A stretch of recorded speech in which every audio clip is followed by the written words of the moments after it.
అసలిప్పుడు నీ కన్న ఘనుడులో కాన్న కనబడు నా మనిషై అది జరగదనిలా అడుగు వేసిన నిన్ను వలచిన మనసై ప్రతి క్షణము క్షణము నీ అణువు అణువులను కలగన్నది నా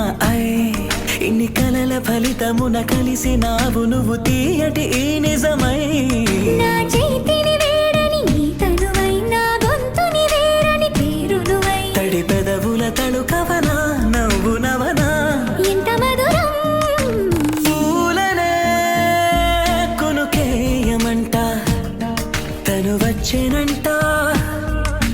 వచ్చేనంట హే అయ్యంటే మరి నన్ను అర్థము తెలుసు నిన్న మొన్న అరే అయ్యంటే ఇక తానను శబ్దము ఎద చెబుతుంటే విన్నా అయ్యో నాకెదురై ఐరావతమే నేలకి పంపిన తెలికలువై తను విచ్చే